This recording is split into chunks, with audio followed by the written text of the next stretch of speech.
Hey, what's up, guys? Showtime. Showtime Shred Fitness over here. Size, growth, get big. All right.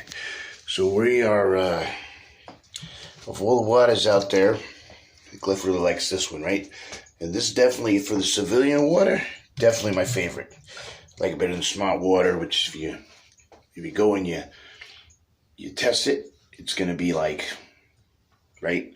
Because it's, it tastes fine. There's nothing wrong with the way it tastes, but it's really acidic and kind of defeats the purpose, right? Having filtered water when the tap water, you do the results on that, and it's less acidic than the flipping Smart Water. So that's why it's cheaper, right? They have nice logos, nice fucking artwork and shit on there, right? And they got the little lettering inside and all that stuff. But other than that, it's not the greatest. They got the higher pH level now, supposedly. I haven't tested that yet. That could be a good thing. I don't know. But for right now, I try to stick with, for the most part, I get the cheap shit here and there just because it's cheap, right? But when I go for quality, right, I go Fuji for civilian water out of the, your normal grocery stores. Like I got that from Walgreens just now, right? And then for elite water, I like, it's kind of a tie, right? It's a tie. It's a toss up between the Kangen water and the perfect water, and that's where people get confused a lot of times. They'll flip flop. I've even fucked up and called it Smart Water. It's not Smart Water. It's perfect water. It's a night and day difference. The perfect water is like 9.0 of the pH, right? And I don't know how the Smart Water is now with the more elite stuff, if it's all it's cracked out to be or not. Yeah, so I just like those, and it's up to everybody else to do their research on it. I don't try to push people to drink a certain kind of water, right?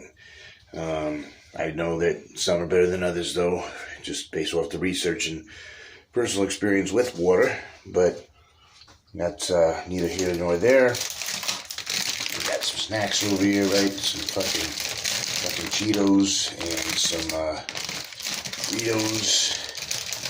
And I think the dog likes both of them. So we'll see what she wants to do with this here.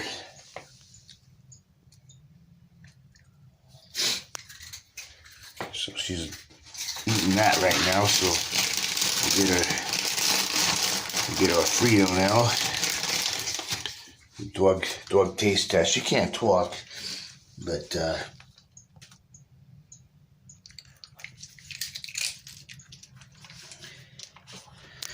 so according to that result, it's a fucking tie. She fucking eats them both fast. So although she does seem to be devouring that one a little bit faster, she might like the Fritos a little bit better. And then we got this is awesome. Out of all the Jack Links, the original flavor is my fave. Some people like the teriyaki, this, that, and the other thing. 11 grams of protein per serving. And this one is that's a little sweet. It's marinated and shit, right? So it's barbecue, pork jerky. It's all right. But I definitely like the original Jack Links better than that one. But here's what I really like is this one.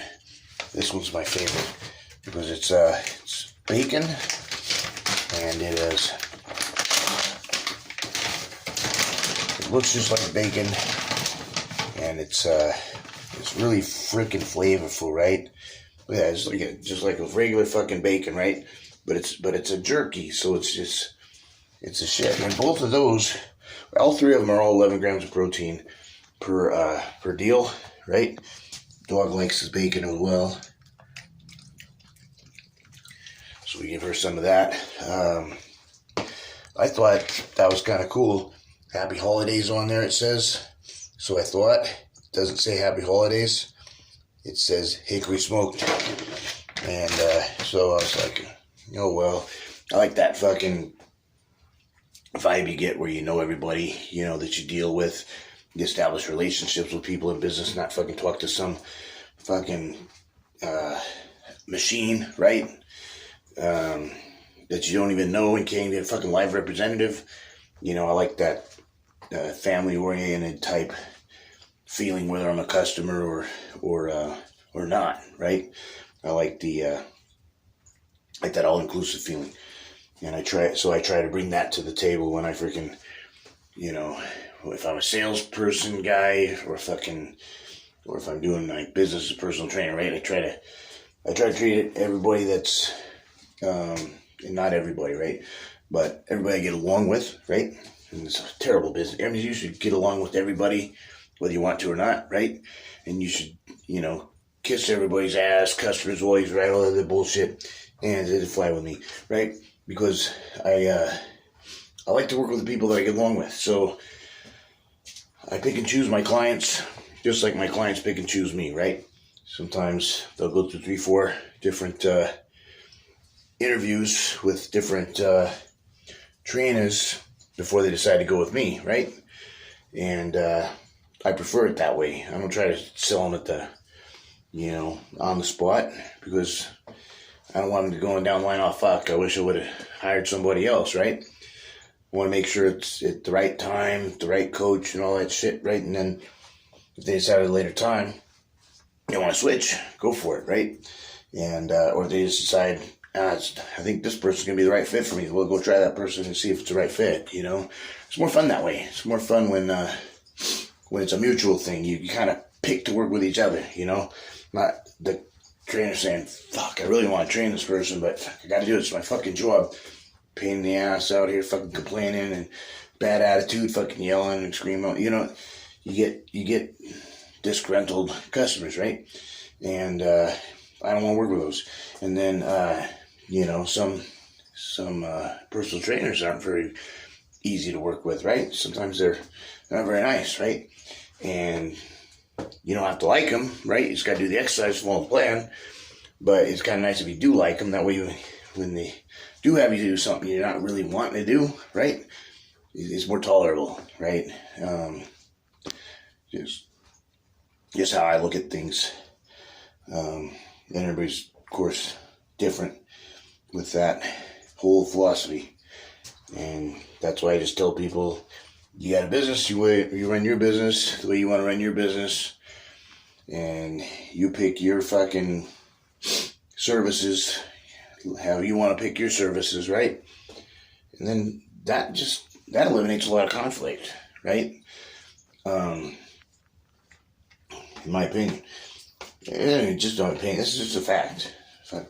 You try to mold people, right? You try to make a fit with somebody that's hard to work with or be around. It puts you in a bad mood and everybody, it doesn't work most of the time. Most of the time it just doesn't work. So that's why I like being in business for myself, right? The fuck else was I going to say? I don't remember now. So fucking beef jerky and fucking food and dog, and I didn't really have anything to say other than that. I'm missing the point. I thought I was supposed to say something about something, but apparently not. So, alright, showtime, Shred Fitness over here. Size, growth, get big, alright. Alright, I remember what I was going to say. Rum and Coke, right? We got for the wife, right? And some, I just have to get ready, her Christmas card, right?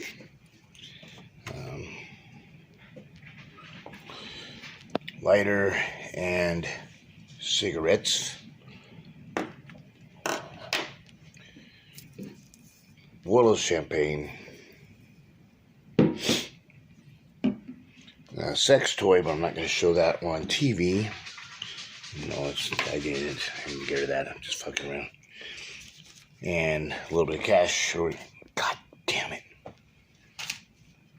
That's actually real cash this time. For the first time in freaking months, right? Since COVID, I haven't seen this much fucking cash. This is It's been an embarrassing time. This whole shutdown thing. And this whole time, the Democrats were telling me how don't complain, fuck this and that and the other. Goddamn dog. And don't complain and freaking you never were able to pay the bills anyways. You were just as poor then as now. And the only difference now is that freaking you get to see your family more, right? They brainwashed me into thinking I go back to fucking work. I made $400 my first day. I told you motherfuckers I made more than $200 a fucking week, right? I made 4 in one day, right? And then I made 3 the next day. $300 the next day. But the Democrats are sneaky, man. They freaking they'll point to something like a clock, right? And they'll say this clock right here, it's blue. You can see it's not blue, right? Same with the hat. But by the end of the day, the hat's fucking blue and so's the fucking clock. Because Democrats are some of the smartest people on the planet Earth. And they know how to mass manipulate every fucking body, right? They got all the poor people brainwashed and most of the middle class too. Right? So, but it makes sense. I mean, where are they going getting their votes from and pampering most of the freaking people who work for the government and the people who work in public school districts, who are educators, who educate people on whatever they're presented. So you present people with very good information, that whether it be, not saying that the information that they're getting is good, but just the information is very articulated and easily pass along and believable and all this stuff. And so you tell a teacher what to go teach, and fuck, now look at what happens. Now everybody's believing them, right? Because teachers are good people, like 99.9% of them, right? They change lives and they freaking make the world go around almost more than any other profession. It's a selfless act of being a public servant. It's pretty fucking cool. And yeah, so that's where that's at. So kiss my ass on the whole sit around and collect unemployment and being called a loser all the time and not making enough money. It's like, can't have both ways, you know. Don't freaking make me sit at home and then make me feel bad for not making enough money when you don't let me go to work, right? So that was frustrating. Fuck, they didn't want to pay me enough. Fuck, I'll fucking sit around at home. Fucking, who cares, right? But I like to work anyways. It's a nice break from the marriage, right? You get away from the warden and all that. So there's nothing wrong with that. All right, guys, it's been Showtime. Showtime Shred Fitness over here. Size, growth, get big. All right, take care. God bless.